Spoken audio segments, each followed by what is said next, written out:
Don't listen to this show. It's subpar entertainment. It doesn't even use a real camera. The host is a complete loser. Hey everyone, Brento here. Welcome to another episode of Dump City. Check it out here. We got Greed Bank. I'm trying to come up with a new slogan for my bank. How about, we enjoy taking your money? I mean, why would you want to use a bank that doesn't enjoy taking your money? I'm even wearing a tie, so customers feel more comfortable when I steal from them. So, aside from the tie, what's on the show, you ask? We'll begin by going over my starting setup. I'll show you how the customs office, trading post, bank, and embassy work. I'll then get into some live gameplay. All right, let's get started here. So, when I started this stage of the campaign, there was a bunch of these buildings built. I've added some additional roads here, like this road here I added, and this road here. And I added a bunch more roads over here. I believe it only went up to about here. And then I added some roads over here to go to the other side of the island. This was all built by me. It's under construction. We'll go over that in a second. A few other things. I went over the starting food you get with this campaign, and there was no coconuts. So I used this coconut filter on the island to see where there was some coconuts. Actually, I built a fort here, Fort Bragg. Fort Bragg is a very boastful fort. I added a barracks here. I put a barracks here. I've played this enough times to know that they like to go over the nuclear power plants, so I put one there. And this one here was kind of like a pinch point. Like, if you come into the zone, you'll be engaged by military units. And another place I saw that looked like it could be targeted for invasion would be if they landed on the coast over here somewhere, or perhaps they come down this road. I added another barracks over here. A couple of fishermen's wharfs. I like adding these things because they don't take up land. You can put them on the water and you got a little bit of extra income. I also built these two gold mines here, and I added an oil well here. I might add some more if I want to extract it faster. I might eventually deplete all the oil and just switch to renewables. We'll see how this scenario plays out, but initially oil makes you a lot of money, so you want to grab that oil. Another thing too I set up here, something we haven't discussed yet, is the Constitution. You'll notice I have half of them require research, so I can't configure them yet. And if you're just starting on like the first stage of a campaign, I think you only get these first two. I let all citizens vote by default. I think that's probably a good initial choice because initially you're not going to have many wealthy citizens and you're not going to have many government buildings. So basically this gives you preferential treatment for rich people voting. Kind of like oligarchs control the media and decide who you should vote for. So that would be what Western societies have. But in Tropico, you only get to pick one, really. Finally, there's open ballot elections. Basically, once you have enough government buildings, this is another way to kind of rig the voting a little bit later. As well, I went with militia here. This is kind of like the default setup here. So each barracks will provide one militia squad. So that's why I'm building these barracks. In stage 2 of the campaign, I started off with a pacifist state, but I found I had some problems with it, even though it does increase your standings with the superpowers. I found that the rebels were a bit of a problem, so I think I'm just going to go with militia here. There's also professional soldiers, but I'm not really going to invest in education up front, so we're a little bit further in the campaign, so we got a few more options with our constitution here. There's 0 emissions, energy efficiency, and economy first. Because it gave me a couple of solar plants and a nuclear power plant, I'm basically going to, I don't care about 0 emissions. It's already fairly green. I don't care about energy efficiency either because I have way more power than I can use. I want to make as much stuff as I can right off the bat. Eventually, I'm going to switch away from economy first because as a nation gets larger and energy gets scarcer, you got to go into these other options. In terms of separation of power here, this is actually somewhat modeled after Western nations where El Presidente can't do actions directly. There's also this official separation. So this one has no purpose until you have a courthouse. The only option I can do is bribe them, and I don't want to spend money anyways, so I don't even want to bribe them. So this just gives me 5 liberty. Earlier in the campaign, we had to survey people and discover things about them, and you couldn't advance forward. So you do have to consider this in the campaign, and it's just generally good to have anyways. So you don't want to have no knowledge of your people, but you also don't want to be Big Brother either, because there's negative consequences to it. 25 global liberty with total surveillance. It's better just to not know what some people are up doing, because they'll revolt against you if you're going to be that intrusive. Likewise, if you give them total anonymity, you'll never be able to figure out who's plotting against you, who's making a YouTube channel that's criticizing capitalism, these kind of things. A good balance here is security surveillance. So just, the CIA looks at YouTube channels. That's sort of the balance here. Go with security surveillance. It only decreases liberty by 5, but you get a good amount of information from your people. Finally, the healthcare system here. I don't know how this compares to the US in terms of modeling, but the paid healthcare gives me increased efficiency by 20%. So I'm like, hey, that's good. I don't know if my poor or broke people can get healthcare, but initially, I'll find out, right? We'll see what happens. We're running simulations to learn how healthcare can work here. My broke and poor people could use the single payer system. And then there's this hybrid system. I imagine the benefit of this is it saves you money. Okay, this is probably what like the Canadian system, but it's not as effective. It looks like just like the Canadian system, right? Where basically hospitals are given a budget, I think, and whatever they don't spend is like executive bonuses, so they're incentivized not to spend it. In previous series, I've discussed this. A more logical method would be performance-based bonuses. You'll notice here I need 5,000 tourists visited. Basically, tourist ports deliver well-off or rich tourists, okay? I believe the default is just well-off, but you can configure it to only pick up rich tourists. This entire area is basically well-off tourists are intended to be here. Later on, I'm going to expand, maybe build an airport. Maybe I'll do an episode on that.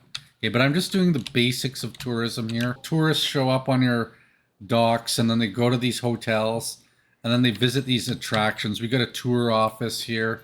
We got a guard tower to spy on them. We got a souvenir shop. I only have to have them visit. They don't have to like the tourist attractions. They just got to visit. Another thing too I've set up is I've got radio stations positioned throughout, and I got newspapers and television. Okay, so we went over that in the previous episode. They all sort of operate the same way. They basically increase your liberty by default. They can also influence factions, okay, depending on how you configure your TV station, radio station, or newspaper. The only difference is the range of coverage, okay? The printing press and the television station are essentially the same thing. And liberty makes them like you more. However, if they like you enough, then you can optionally, do infomercials and stuff and try to gouge them of money, because they're not going to revolt anyways. Or you can get them to align to one of those factions. Another thing I set up here is a series of parking decks. Donald Dump he has to walk around unless he has a parking deck nearby. This will save him time getting there. Here's a bit of a tip. Maybe we'll do more tips for noobs in future episodes. Some people said they want to hear more tips for noobs, so we'll see. We'll see what the fans say. They're saying yes, we'll do that maybe next week. Maybe next week. Okay, we still got too much basics to learn. I got to explain to the new viewers here how the game basically works before we do a little segment on that. And then it will just be all the information will be concentrated one portion of the show, and then nonsense will ensue afterwards. But here is something I would consider as a tip for a noob. So you'll notice here, like this modern apartment, okay? This requires well-off income. So here's something I learned in researching how to be good at this. I'm playing on hard difficulty, so I got to do a little bit of research. So what does it mean to be well off? It has to do with the wage you get.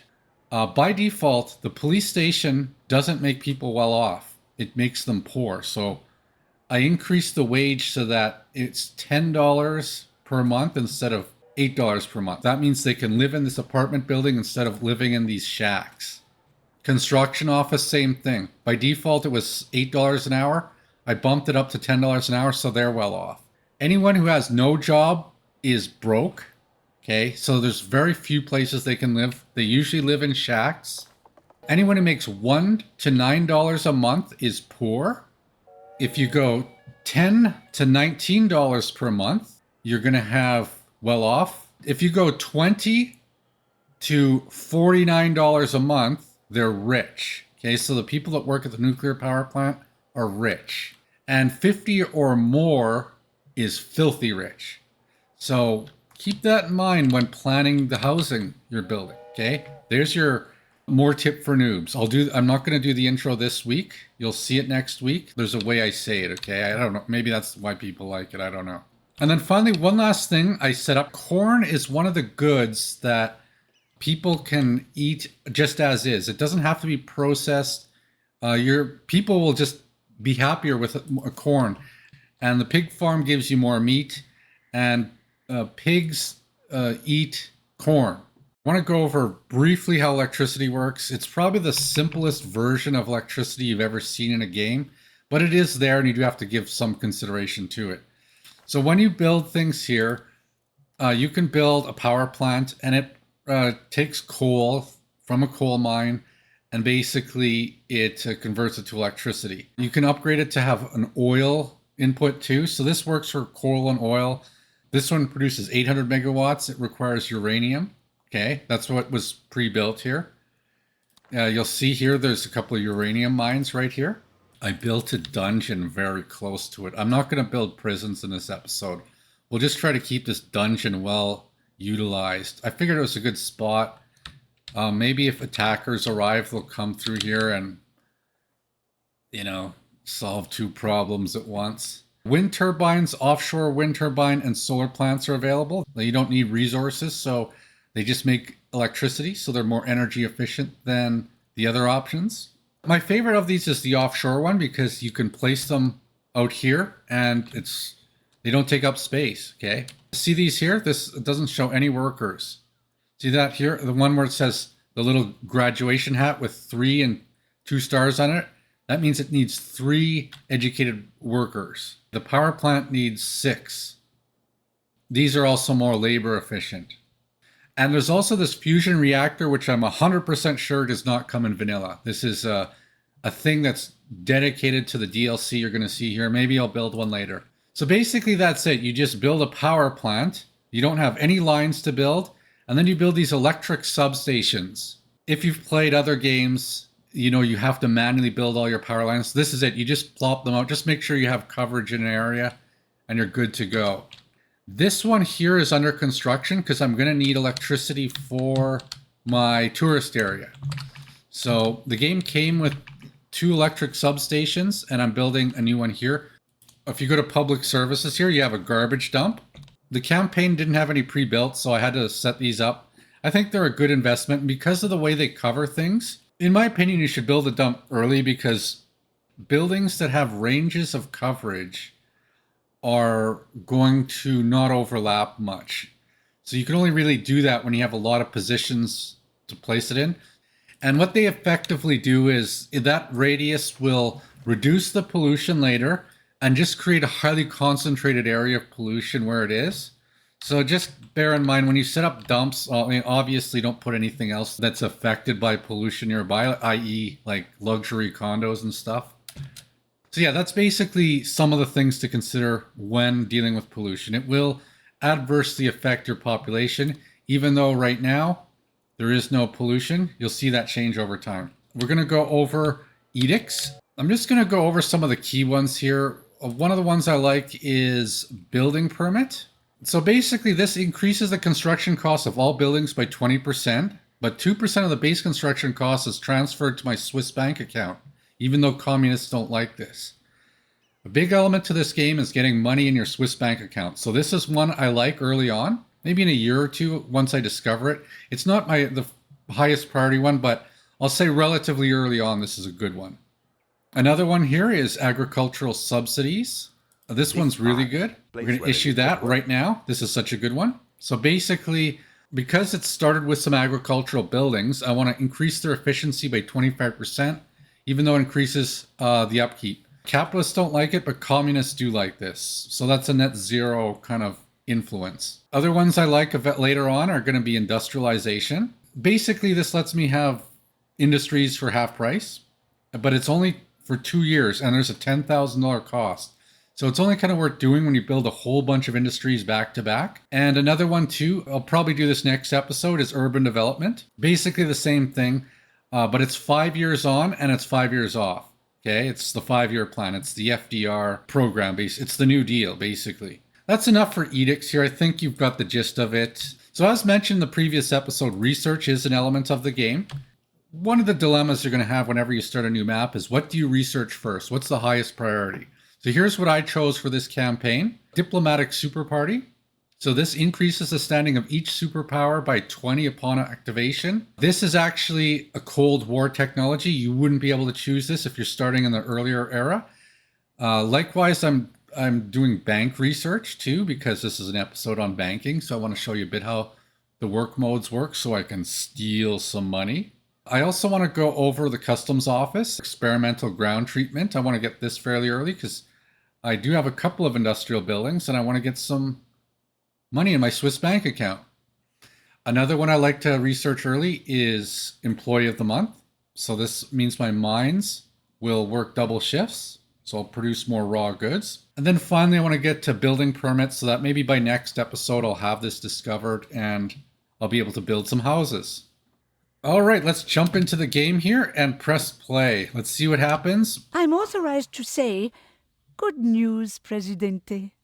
We've passed a new directive, but I'm afraid it requires your total compliance. Let's accept it here. You'll notice too, in the modern era, we have relations with China, Russia, USA, Middle East, and the EU. So it's a little bit more sophisticated than the previous eras.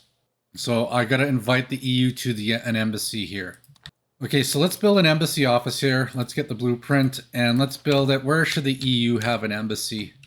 I want to have the US embassy close to the White House here, obviously. Maybe over here somewhere. Yeah, it's not a bad looking spot for an embassy, I think. Another building I want to build is the customs office. Let's build this here. Presidente, my friend and I are like peas in a pod. I'm just the bigger pea. The better pea, if you will, because I make something. Have you seen the stock prices, Presidente? Looks like the bears ate the bulls. What a mess. Well, yeah, one other thing I wanted to build is the trading post here, too. America is bored with being a superpower, so we're gonna be a mega power. This pollution, Presidente. There is so much mercury in the fish that you can tell their temperature just by looking at them.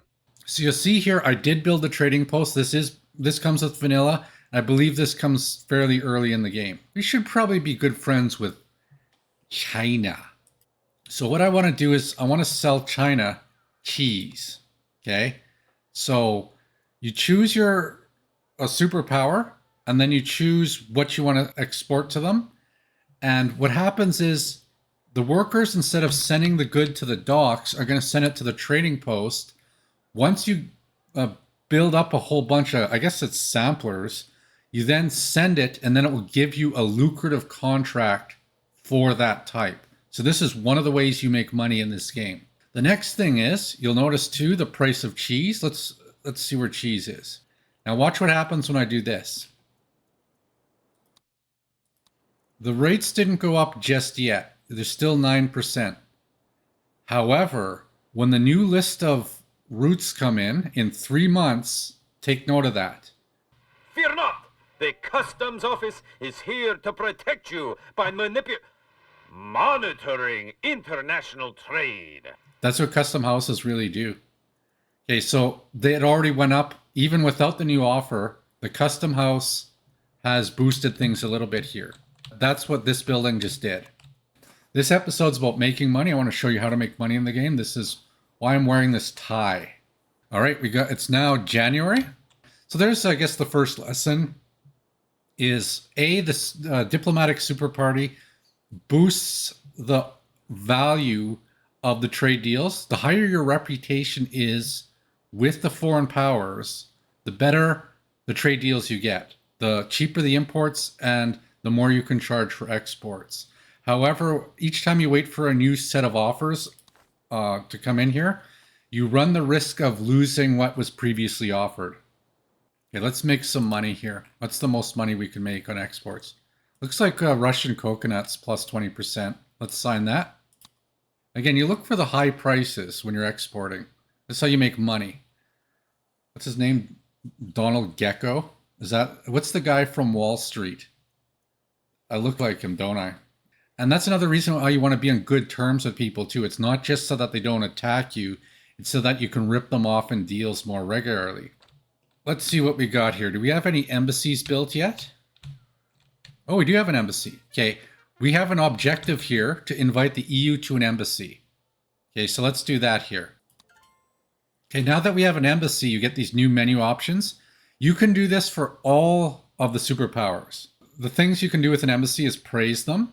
Right now, my reputation with them is 75 if I praise them. Appreciated, Presidente, but I'm afraid there's a problem with your paperwork. There's simply not enough of it. What's a random regime tool? I don't know what that is. I'm going to take this, see what it is. We had 75 reputation. Now, if you go back here, it's up to 95 reputation. Okay. Oh, sorry. It didn't go up that high. It only gained 10 from the praise. The quest gave me 10 as well. I'm going to have more lucrative EU contracts. So other things you can do other than kissing their ass is to send delegations. So this will give them, it's basically you'll get another mission. This is another reason. So what I'm going to do is you can just ask them for $20,000. Okay, you lose reputation for it, and you can only do this every 3 years. But I regularly do this if my reputation's good enough and I want the money. I will sign a trade contract first, and then I'm going to ask for some money. Finally, you can request an alliance. It may be useful for military purposes. I've never really done alliances. I don't think they're really worth it. Begging for money and kissing ass are basically... I bring news of a threat so unthinkable, I cannot even tell you what it is.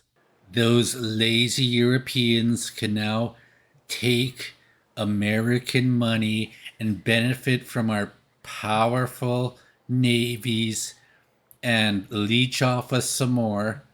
I don't know what else to say. I should write some of this down. Let's have a check on our other buildings here. Okay, our coconut harvester is operational. You'll notice too, there's no housing in the area, so people just move into shacks. Let's see if we can get the tourists in here to finish this episode. I don't know how long this is going to take. Might have to speed it up a little bit. Let's build a second embassy right now, because we paid for the blueprint. It is good to have a lot of embassies in this game. And I'll show you in a second why I'm building it specifically here.